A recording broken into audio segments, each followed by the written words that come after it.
Bismillahirrahmanirrahim. Assalamualaikum warahmatullahi wabarakatuh.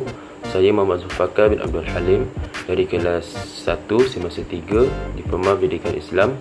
Pada hari ini saya ingin berkongsi tentang tajuk implikasi pendatang asing dan pemindahan teknologi di bawah subjek pembangunan sosio-ekonomi di Malaysia oleh pensyarah Encik Muhammad Hazani Wan Ibrahim.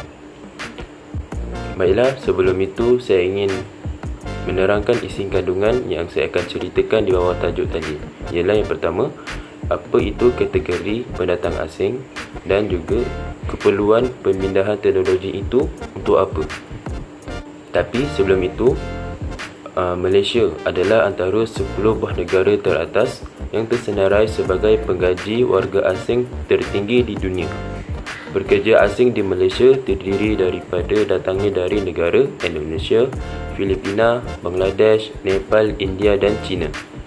Selain itu, mereka juga datang dari negara Myanmar, Pakistan, Afghanistan, Kemboja, Vietnam, Sri Lanka dan negara di benua Afrika. Mereka bekerja dalam pelbagai sektor yang bergaji rendah seperti buruh, pembinaan, pekerja kilang dan pembantu rumah, pertanian dan sebagainya. Jumlah pekerja asing di negara ini berjumlah 1.85 juta orang dengan pendatang Indonesia sahaja berjumlah 1.2 juta orang, diikuti dengan negara negara Nepal seramai 200,000 orang.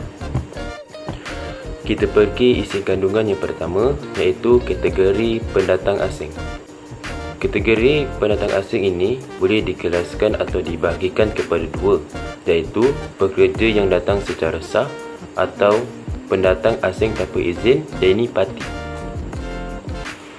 Pekerja yang datang secara sah ialah pekerja yang datang ke Malaysia secara sah, umumnya telah ditentukan jenis pekerjaan, majika dan tempat tinggal, macam ada pasport dan sebagainya. Mereka juga telah melalui pelbagai proses untuk memenuhi kelayakan sebagai pekerja. Macam tadi itulah, macam visa, pasport. Mereka kemudiannya diberikan permit kerja yang dinyatakan tempoh kerja mereka di negara ini. Kategori pekerja sejenis ini mempunyai dokumen perjalanan yang sah, bebas daripada penyakit berjangkit, mempunyai kontrak pekerjaan yang sah dan tidak membawa banyak masalah kepada masyarakat. Maknanya dia bukan macam dikendaki polis, apa itu dan sebagainya.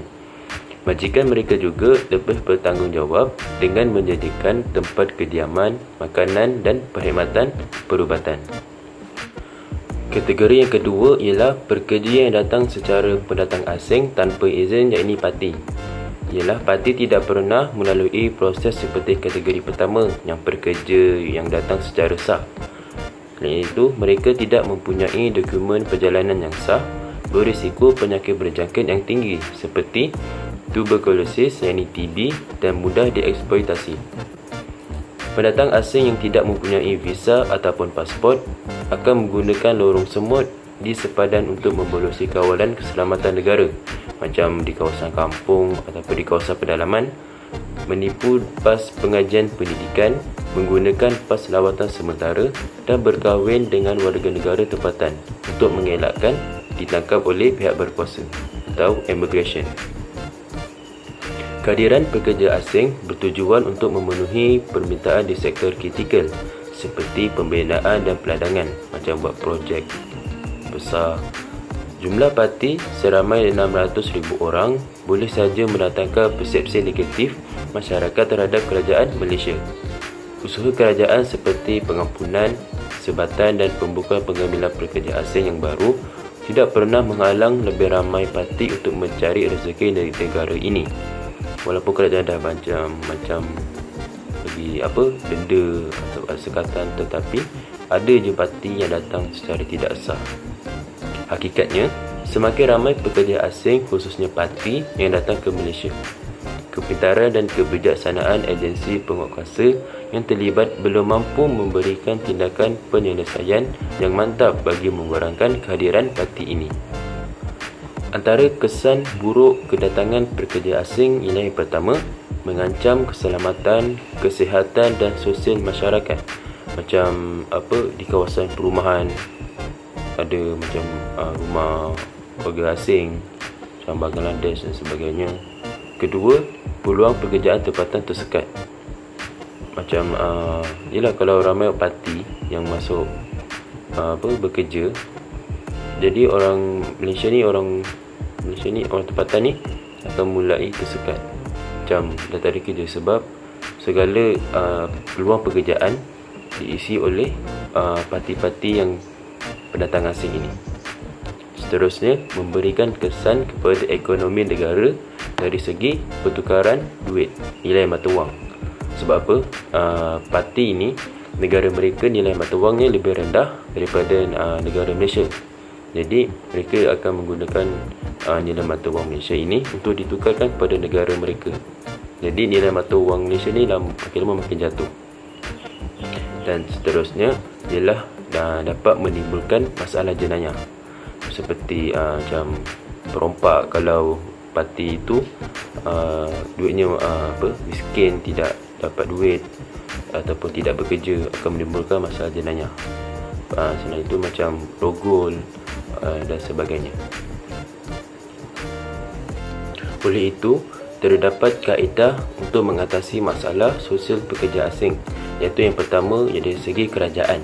Kerajaan sebagai agensi pembentuk, pengawal dan pelaksana dasar memastikan kemasukan parti dihalang sepenuhnya. Keupayaan kerajaan membentuk dan mengawal dasar memang sangat membanggakan, tetapi lemah dalam aspek pelaksanaan. Walaupun banyak program pencegahan dilaksanakan, seperti program pemutihan dan pengampunan, masih ramai parti yang menyelundup masuk ke negara ini. Kesudahannya, lebih ramai pekerja asing dan parti membuka kampung sendiri, menyekolahkan anak-anak di sekolah kerajaan, menggunakan perkhidmatan kesihatan kerajaan dan mewujudkan kawasan setinggan baru. Yang kedua ialah dari segi pihak swasta. Pihak swasta bertanggungjawab memastikan pekerja mereka yang terlibat dalam sektor pembinaan dan peladangan mempunyai permit kerja yang sah dan mengutamakan pekerja tempatan, seperti macam ada pasport, visa ataupun permit. Yang ketiga ialah orang ramai. Orang ramai boleh menyalurkan maklumat dan memberi kerjasama kepada agensi penguatkuasa untuk melicinkan operasi pembasmian dari semasa ke semasa. Maknanya sentiasa melaporkan jika ada keraguan atau curiga terhadap pendatang asing ini. Mereka tidak seharusnya memikirkan ganjaran yang akan diberi sekiranya memberi maklumat, kerana tanggungjawab membanteras pendatang asing tanpa izin ini turut menjadi sebahagian tanggungjawab rakyat yang bermaruah supaya negara Malaysia ini aman dan damai. Baiklah, kita pergi ke isi kandungan yang kedua, iaitu keperluan pemindahan teknologi.